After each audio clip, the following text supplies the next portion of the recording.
Hello everyone. Today I got a Stasis Hunter build with 3 different sources of buffs to our shatter damage, allowing it to be effective in all levels of play. I've been running this through some Grandmaster content and it's been serving me well. Kind of the core parts of this build is running Mask of Fealty, where our Withering Blades create stasis crystals, and when we use our Withering Blade to shatter a frozen target, it will release a fan of 3 additional Withering Blades, which can also recursively spawn stasis crystals. For armor, the important stats we have are 100 melee, so that we can get our shurikens back as quickly as possible, along with 100 grenade. After that, just try and put as much as possible into super and weapons so that you can deal more damage. The class is really just useful to reset the loop that this build is going to have in case you make a mistake, though it's because there are 2 Withering Blade charges, you can generally recover without needing to use the class ability. The important part of our armor is the 7th Seraph armor set bonus. This makes it so that our final blows with shatter effects grant Warmind charges, and while we have Warmind charges, destroying stasis crystals releases a solar detonation that deals damage and heals allies. The healing isn't insane, but it is helpful, and I'll show you how much that is in the demonstration. For our class, we are running Revenant with Touch of Winter to buff our grenades, along with Shatterdive. With the changes to Stasis Hunter, you no longer need Grim Harvest to generate stasis shards, and so we're using Shatterdive instead, so we can more easily shatter the large clumps of crystals that we will be generating, along with allowing us to get frost armor whenever our Shatterdive destroys a crystal or target. Our grenade is the Coldsnap Grenade with Touch of Winter. This will be spawning crystals on top of freezing combatants, and we're running Gambler's Dodge, like I said before, so we can reset our melee charges should we mess up the loop. Running Whisper of Rime so that we can have a higher amount of frost armor stacks and get more damage resistance. Whisper of Shards. This makes it so shattering stasis crystals causes our grenades to come back way faster. Whisper of Fissures makes our stasis shatters deal more damage.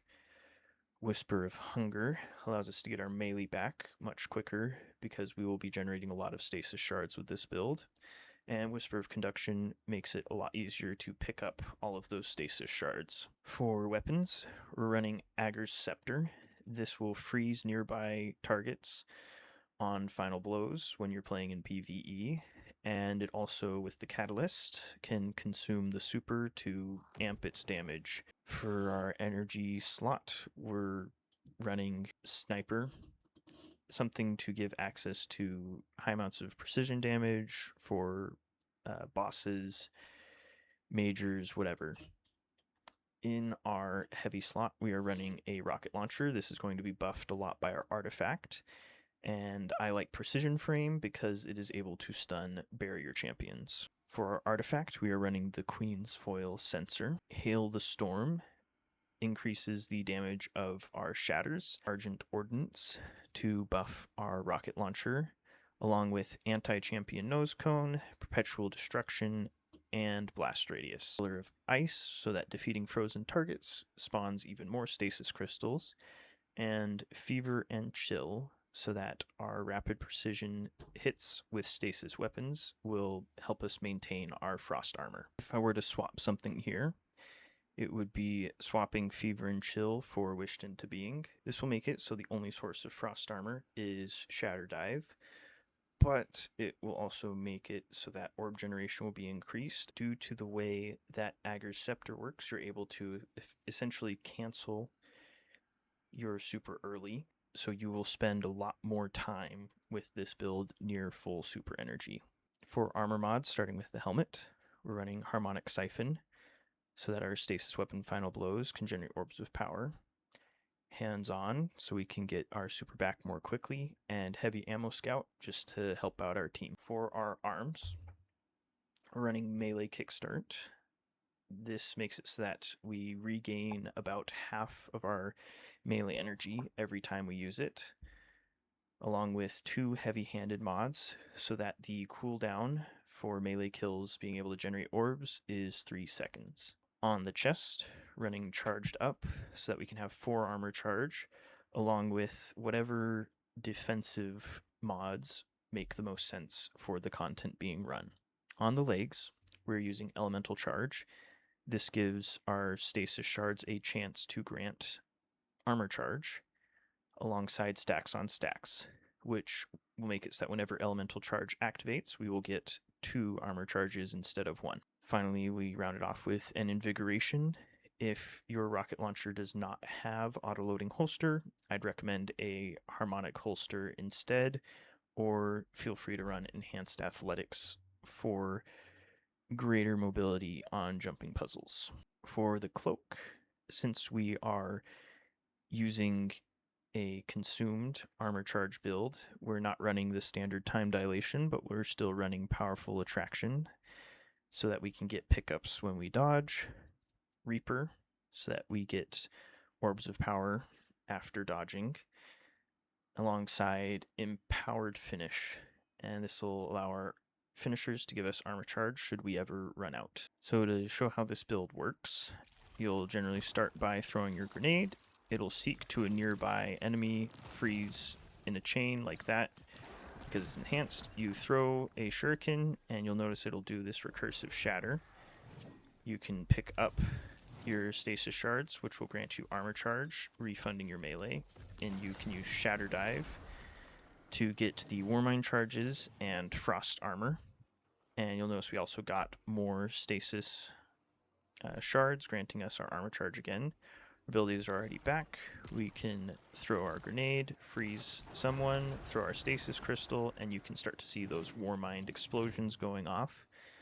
And once again, we'll just finish it off with a Shatterdive. To show off that healing, we're going to damage ourselves, and then I don't know if you saw the bump. Curious about the fashion, go ahead and pause. That's it for the build, so the rest of the video is just going to be me running through a GM. Eyes up. The Cabal have been holding off waves of Hive for weeks, but the situation may have deteriorated. This is an important strategic position. It allows Keitel to establish a beachhead on Earth at the Hive's expense. Letting them settle in would be a bad idea. Go forth, Guardian. Cleanse this place.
So much rage, so much suffering. You saw what the Hive did to the Elixni on the shore. That would push anyone to their limit. The Red War proves that the Cabal have no limits. Then let's give them some.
I died once. It's the build sucks now.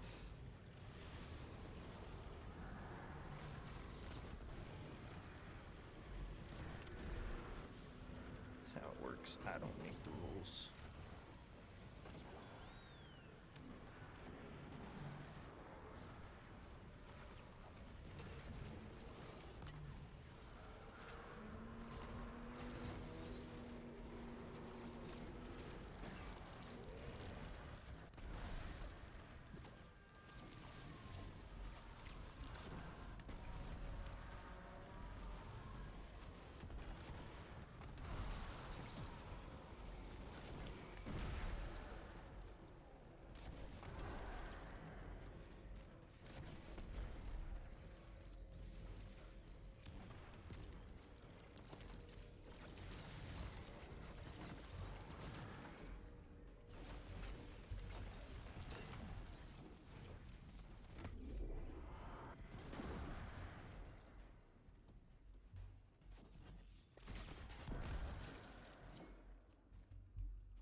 I have eyes on their commander just up ahead. Cabal honor will dictate that he'll have to answer your challenge. Time to fight fire with fire. Or bullets. No, your choice.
2 deaths.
Oh boy.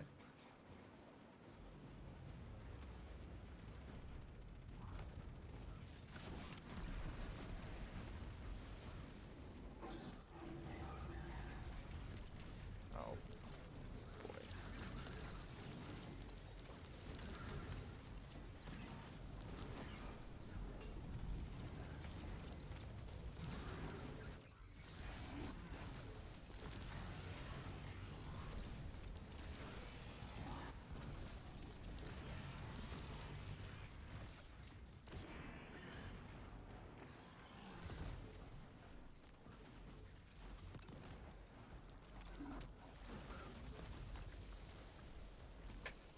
We lived.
Oh boy. See, that's just me being dumb.